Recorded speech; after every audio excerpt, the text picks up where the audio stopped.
Well, I finally upgraded from my iPhone 11 Pro Max to this iPhone 17. I did it. Yes, 6 years of, 6 years of differences.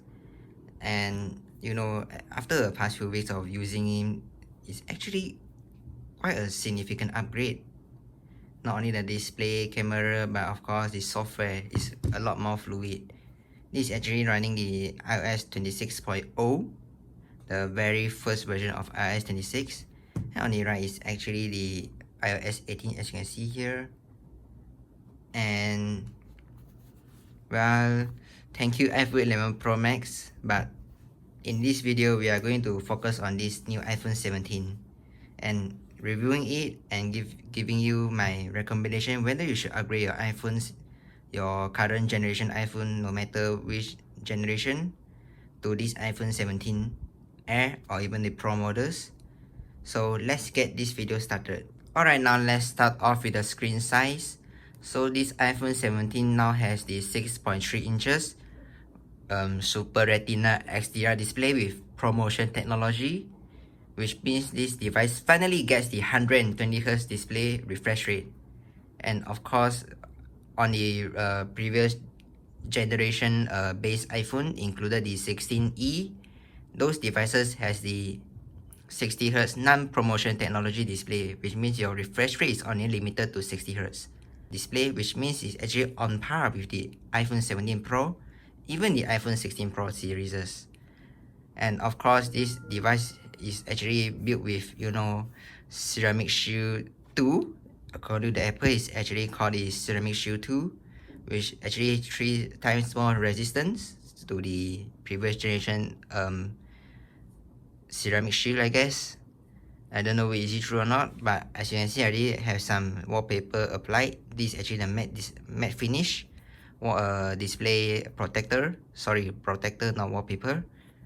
To my iPhone 17 to improve the, actually not to improve the durability and the resistance, but also when you're gaming on this kind of matte display, it's actually much better than the built-in glossy display. Alright, so now let's move on to the camera department here. So on the iPhone 17, you get the upgraded 48 megapixel camera dual camera system. So of course mine is the main camera and other one is the ultra wide camera. So of course with the ultra wide camera you get the macro photography availability, which is non-existent on the iPhone Air. So of course moving on to the front. On the front side, the front camera has been upgraded from 12 megapixel to 80 megapixel. And of course, the huge upgrade is the sensor was traditionally is a 4:3 ratio sensor, which means it's rectangular.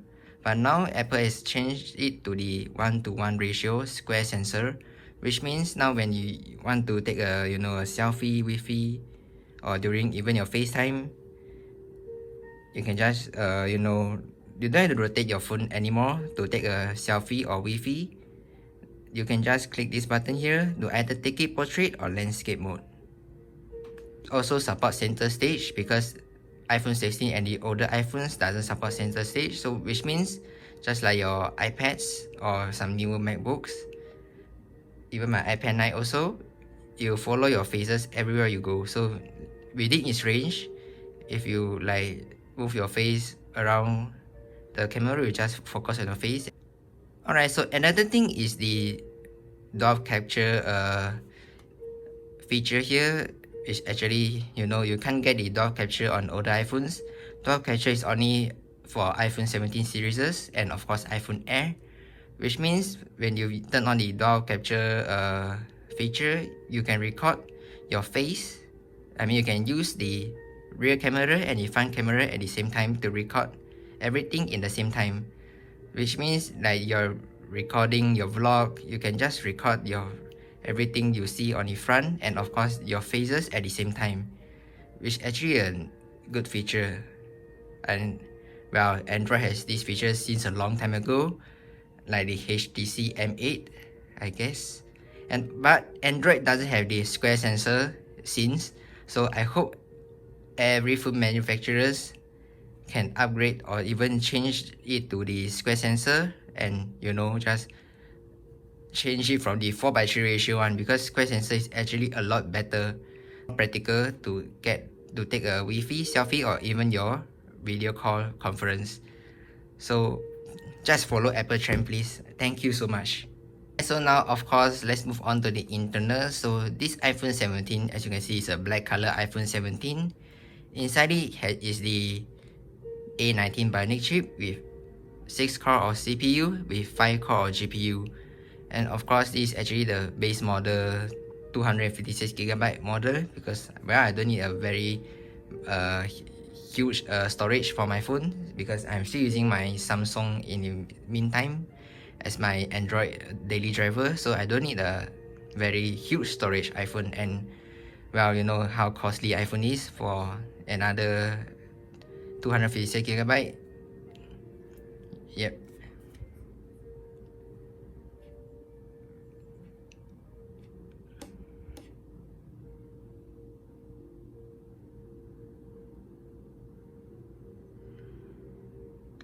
And of course, let's move on to the display. So the display now has the 6.3-inch, what they call it is a Super Retina XDR display with ProMotion technology, which means this display now has 130Hz refresh rate. Finally, it's been like 13, 14, 15, 16, 17, 4 years. 4 years of base iPhones 13 to 16 are still using the very outdated 60Hz refresh rate display. Even the budget Androids like the Redmi 14C I reviewed last year, that has a 90Hz display. I mean, it's not 120Hz, but for the price, 90Hz is still a lot better than the iPhone 16. You know, $800 iPhone 16 with only 60Hz of display. Oh shit! But now at least Apple went to W, I mean, to upgrade the display to 6.3-inch with the 120Hz refresh rate. So of course, it's a good thing, since you don't need to spend $1,000 for the Pro feature. On the base iPhone, you can get this Pro feature already. And of course, just like the other Pro iPhones and even the iPhone Air, since this is the 120Hz refresh rate, it supports it can support down to 1Hz of refresh rate, which means now you can have the always on display feature here on your base iPhone 17, which is not available on the iPhone 16 and the previous base iPhone models, which actually a plus for the iPhone. Damn, Sigma. The brightness, iPhone 16 can, you know, during the outdoor use, iPhone 16 only can go up to 2000 nits of brightness. But on the iPhone 17, you can get another 1000 nits of brightness during outdoor use. So that means if you are using under the sunlight, your display can go up to 3000 nits of brightness, which is actually a very good upgrade, because if you are using your device under the hot sun, you don't have to like squeeze your eyes to look at your display, because now this is super bright. But of course, I'm in indoor now, so I can't actually show how bright it is. Up to 3000 nits. I think it's only 1000 nits of brightness. Alright, so another thing is the PWM dimming, which also known as the display path smoothing. So if you turn this PWM feature on, it will reduce the the refresh rate on the display. So when you look the display in the dark, it is much easier on the eyes. So if you turn this on, you can just use your phone during the dark, in the dark environment, which is actually also a new feature on all the iPhone 17 models, included the iPhone Air, but of course not available in the iPhone 16 and the previous models. This is actually the very first important feature that Apple provided for the display. And of course, you can reduce the white point. As you can see here, you can reduce it, but I don't have any vision disability, so these are just extra, I guess. Alright, so now let's move on to the another upgrades that Apple did for the iPhone 17 models. I mean, of course, for the iPhone 17 base model that I have here. So the first thing is actually known as the precision door frequency. I don't know, this is actually a more accurate data for your GPS, which actually also used to be exclusive on the Pro iPhone models. But now on your base iPhone 17, you get this new GPS feature. Another thing is that, of course, now it has Bluetooth 6 instead of 5.3, so which means the latency will be a lot more consistent than the previous Bluetooth versions or capability. And of course, I think, yeah, of course, for the battery, you get another few hours of playback. I mean, this is just video playback from Apple's benchmark.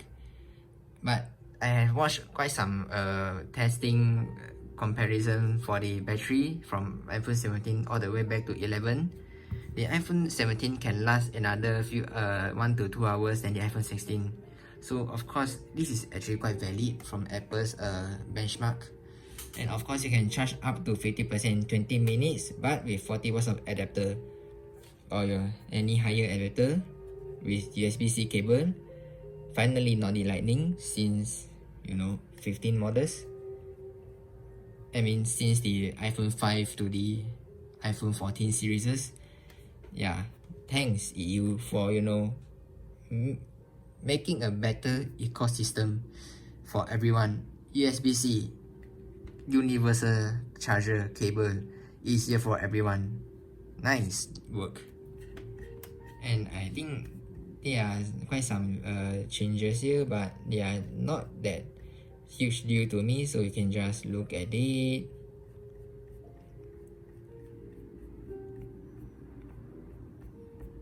And that's probably about it. Alright, now let's move on to the display test.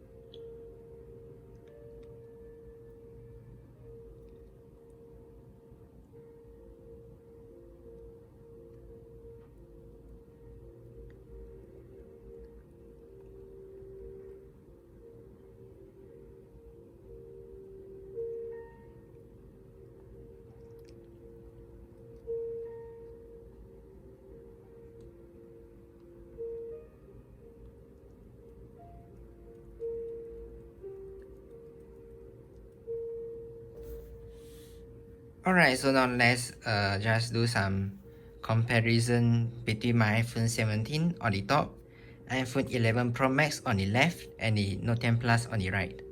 So enjoy! All of them has the same brightness with, let me check. Yeah, with True Tone off on iPhones, and of course the adaptive color accuracy on the Samsung. So here it is, enjoy!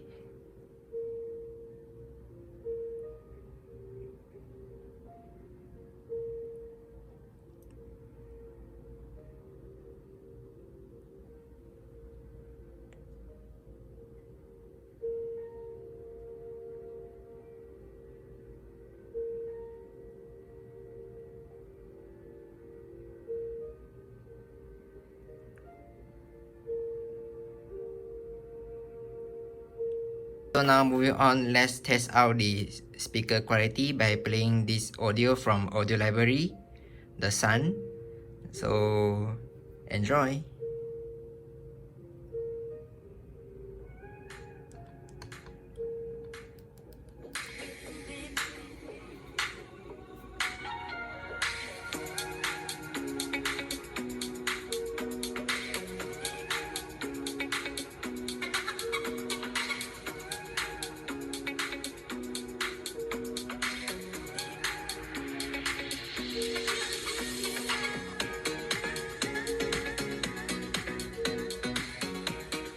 Alright, so now is the audio comparison between my iPhone 17, my previous iPhone 11 Pro Max, and my current daily driver Note 10 Plus.